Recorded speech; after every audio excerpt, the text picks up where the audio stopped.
after planting for fall color in the garden, you may want to preserve some of those leaves as they fall, or also gather some of the beautiful pansies that are in your garden right now. And with us today is Brenda Simons. Brenda's our studio grounds manager. And Brenda, thanks for bringing all this with us. Brenda likes to make pressed flower designs, and she's going to show us all the ins and outs. So how do we get started?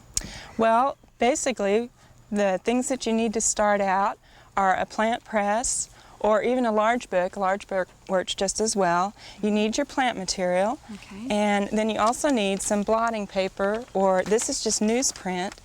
And they could get that at a place where they run off newspapers and have end rolls? You can buy the end rolls, and you don't want to get old newspapers because the print's going to rub off on your plant material. And basically some of the plant material we have, leaves work really great because they're flat. Hey, this is beautiful. We just mentioned Euonymus elata and how it gives you beautiful red color, and there's a nice note card that Brenda's made out of those leaves. And back here you have, what, a sugar maple leaf? And that's a nice silver maple. Now, where'd you get that one? Well, actually, this book was given to me by my grandmother, and I found a lot of these maple leaves in there, and who knows how long they've been in there, but they're just preserved great. They do look beautiful, and that's one point we want to make, though, is if you do pressed flower designs, keep in mind if they're someplace in a sunny window, they will fade after time. Yeah, that's right. Nothing's permanent. You can also use flowers and stuff like that. I've used some pansies here, and also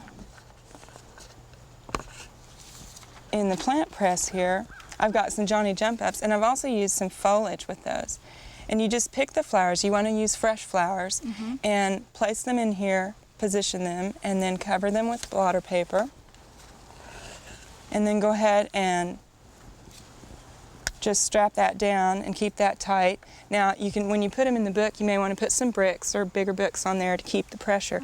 And about how long does it take, Brenda? It takes about, for leaves, they'll be ready in about a week. Now, for flowers, because there's more moisture, it's going to take longer. And the important thing with flowers, you want to change the blotter paper every day. Oh, yeah. Get that moisture out. Right, for about the first 3 days. And then after that, you can leave them, and in about a month, they should be ready. But you can just store them, you know, pressed. That's a good way to store them, too. All right. Now, how do we get them onto the paper like this? That's a nice design. Basically, when you want to put them on paper, you just need some regular craft glue, anytime kind of work, and a paintbrush. A pair of tweezers are good to help you.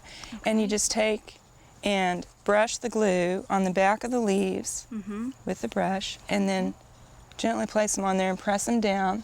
You want to cover the entire leaf so it doesn't curl later.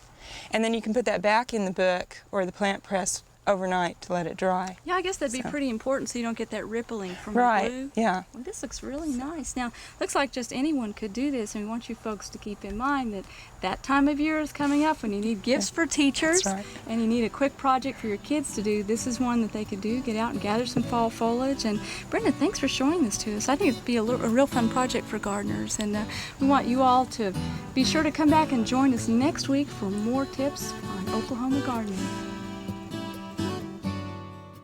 We hope you enjoyed this video. It's part of our OK Gardening Classics YouTube channel. You can also find more recent videos on our Oklahoma Gardening YouTube channel.